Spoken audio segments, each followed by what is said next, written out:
এই গাছের তরমুজ কোনোদিনই শেষ হবে না। আর তোমরা এই গাছের তরমুজগুলো যত খুশি বিক্রি করতে পারবে। আরে এই তো সোনার তরমুজ, এত সোনার তরমুজের গাছ। এক্ষুনি আমি এই গাছ থেকে সব সোনার তরমুজ চুরি করে নিয়ে যাব। আমার গাটা চলে যাচ্ছে। জাদুর তরমুজ, আমাকে ছেড়ে দাও তুমি। মা, তুমি কোথায় যাচ্ছ? আমাকে সাথে করে নিয়ে যাও না। আমার ঘরের মধ্যে একা একা থাকতে একদম ভালো লাগছে না।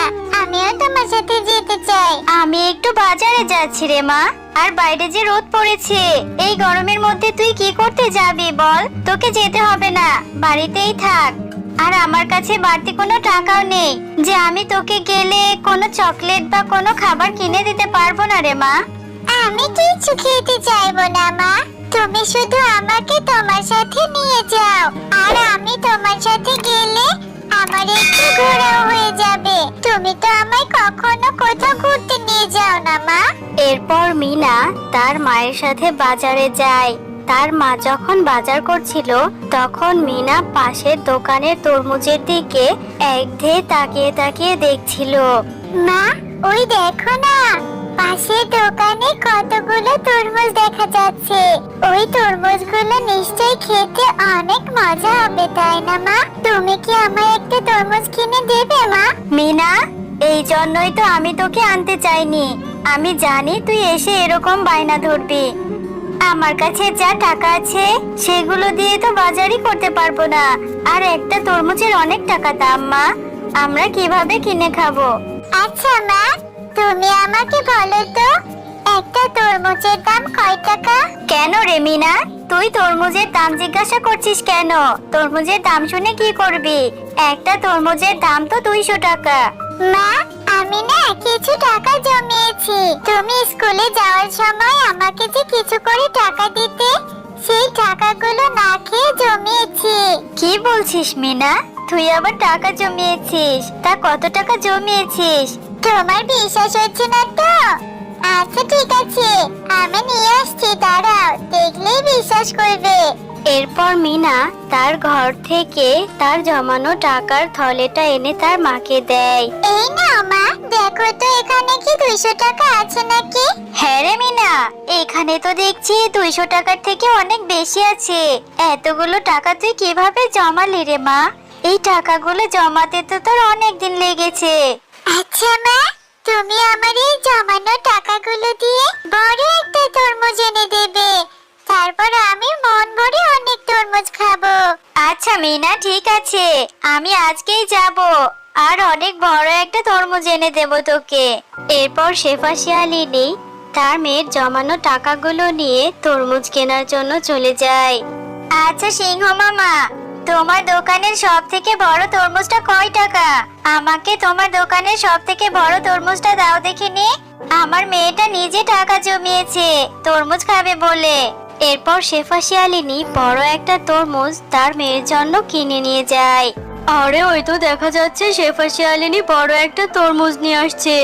এত টাকা কোথায় পেলো? কি রে শেফা, এই তরমুজ কোত্থেকে আনলি? আরে বাঘিনী মাম্মি যে, তরমুজটা বাজার থেকে কিনে নিয়ে এলাম। আমার মেয়ে খেতে চেয়েছে তাই। বাহ, কতদিন ধরে একটা তরমুজ খেতে ইচ্ছে করছে। এবার শেফাকে মিথ্যে কথা বলে ওর তরমুজটা আমি নিজেই খাবো। আরে শেফা দাঁড়া, যাচ্ছিস কোথায়? ঠিক তো দিব্যি খেয়ে দে ভালোই আছিস। তোর বৃদ্ধ মাটার কি খোঁজ খবর রাখিস? তোর মা যে খুবই অসুস্থ, তোকে যেতে বলেছে। তোকে নাকি খুব দেখতে ইচ্ছে করেছে। এটা তুমি কি বলছো বাঘিনী মামি? আমার মা অসুস্থ? আমি এক্ষুনি যাচ্ছি, কিন্তু এই তরমুজটা যে আমার মেয়ের কাছে দিতেই হবে। আমার মেয়েটা যে তরমুজ খাওয়ার আশায় বসে আছে। আরে শেফা, তুই এটা নিয়ে চিন্তা করিস না একদম। তুই তরমুজটা আমার বাড়িতে রেখে যা, আমি এক্ষুনি তোর মেয়ের কাছে তরমুজটা পৌঁছে দিয়ে আসবো। তুই তাড়াতাড়ি তোর মায়ের কাছে যা। তুমি খুব ভালো গো বাঘিনী মামি। ঠিক আছে, আমি তোমার এখানে রেখে যাচ্ছি। তুমি আমার মেয়েটাকে তরমুজটা দিয়ে এসো, আর আমি আমার মাকে দেখে আসি। এরপর শেফা শিয়ালিনী তরমুজটি বাঘিনীর বাড়িতে রেখে তার বৃদ্ধ মাকে দেখতে যায়। মা, তুমি কেমন আছো? তোমার শরীরটা ঠিক আছে তো? শুনলাম তুমি নাকি অসুস্থ। বাঘিনী মামি আমাকে বললো, তাই ছুটে চলে এলাম তোমাকে দেখতে। হ্যাঁ রে মা, এসেছিস, ভালো করেছিস। তা আমার দিদি ভাইকে সাথে করে নিয়ে আসতি, আর আমি তো অসুস্থ হইনি, আমার শরীরটা তো ঠিকই আছে। তুমি ঠিক আছো? তুমি অসুস্থ হওনি? তাহলে বাঘিনী মামি আমাকে মিথ্যা কথা কেন বললো? আমার এখনই বাড়িতে যেতে হবে, আমার মেয়েটাকে আমি একা রেখে এসেছি। আমি তাহলে আজকে যাই মা, অন্য একদিন আসবো। কে বলি না এলি, এক্ষুনি চলে যাবি? একটু জল খাবার তো খেয়ে যা, সাবধানে যাস মা। আবার আসার সময় মিনা দিদি ভাইকে নিয়ে আসবি কিন্তু। মা, তুমি আসতে এত দেরি করলে কেন? আর তুমি না আমার থেকে টাকা নিয়ে গেলে, বললে যে আমার জন্য তরমুজ আনবে। আমার তরমুজ আনোনি কেন রে মিনা, তুই কি তাহলে তরমুজ খাসনি? আমি যে বাঘিনী মামির কাছে তরমুজ কিনে পাঠিয়ে দিলাম, তাহলে কি বাঘিনী মামি তোকে তরমুজটা দিয়ে যায়নি? কই না তো, আমাকে তো কেউই তরমুজ দিয়ে যায়নি। আমি তো সেই কখন থেকে উঠোনে তোমার জন্য বসে আছি। তুমি তরমুজ আনবে আর আমি খাবো। তাহলে বাঘিনী মামি হয়তো আমাকে মিথ্যে কথা বলে ঠকিয়ে তরমুজটা নিজেরাই খেয়ে নিয়েছে। থাক মা, তুই মন খারাপ করিস না, আমি টাকা জমিয়ে তোকে তরমুজ কিনে দেব। আচ্ছা ঠিক আছে, তরমুজ তো খাওয়াই হলো না। আমি তাহলে মাঠে গিয়ে বন্ধুদের সাথে একটু খেলা করে আসি। ঠিক আছে যা, কিন্তু সন্ধে হওয়ার আগে তাড়াতাড়ি বাড়িতে ফিরে আসবি কিন্তু। বিনা, তোরা তরমুজ খেয়েছিস আর তরমুজের বীজ আর খোসাগুলো ফেলে রেখেছিস? আমি তাহলে এই বীজগুলো নিয়ে যাই, তারপর বাড়ির উঠোনে লাগিয়ে দেব, অনেক তরমুজ হবে। ঠিক আছে মিনা, তুই এগুলো নিয়ে যা, আর মা এগুলো তো ফেলে দিয়েছিল। এরপর মিনা ফেলে রাখা সেই তরমুজের বীজগুলো উঠিয়ে বাড়িতে নিয়ে যায়, আর বাড়িতে গিয়ে তার উঠোনে রোপণ করতে থাকে। আরে মিনা, তুই এগুলো কি রোপণ করলি? আর এগুলো দিয়ে কোথায় পেলি? মা, আমি যখন বিনাদের বাড়ির সামনে দিয়ে বাসায় ফিরছিলাম, তখন আমি ওদের বাড়ির সামনে কিছু তরমুজের খোসা ও বীজ পেয়েছি, আর সেই বীজগুলো বাড়িতে নিয়ে এসে রোপণ করেছি। এর থেকে গাছ হবে, তরমুজ হবে, আর আমি মন ভরে তরমুজ খাবো। ও, আমার টাকার কেনা তরমুজ খেয়ে বীজগুলো আর খোসাগুলো ওখানে ফেলে রেখেছে, আর সেগুলোতে কুড়িয়ে নিয়ে এসেছিস, পাগলি কোথাকার। কিছুদিন পর সেই বীজগুলো থেকে একটা চারা গাছ হয়, আর সেই চারা গাছের মিনা অনেক যত্ন নিতে থাকে।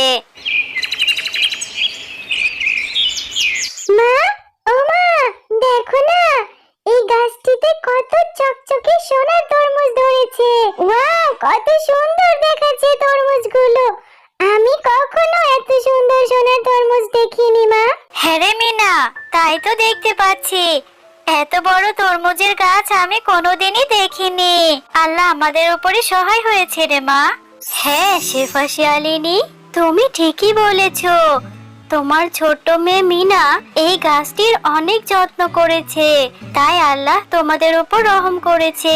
এই গাছের তরমুজ কোনোদিনই শেষ হবে না, আর তোমরা এই গাছের তরমুজগুলো যত খুশি বিক্রি করতে পারবে। এ বাবা, এই তরমুজ দেখে আবার কথা বলে। তুমি এগুলো কি বলছো, জাদুর তরমুজ? আচ্ছা ঠিক আছে, এখন থেকে এই তরমুজগুলো আমি বাজারে বিক্রি করব। বন্ধুরা, আমাদের ভিডিওটি ভালো লাগলে আমাদের চ্যানেলটি সাবস্ক্রাইব করে পাশে থাকা বেল আইকনটি বাজিয়ে রাখবে। সাথে থাকার জন্য তোমাদের ধন্যবাদ।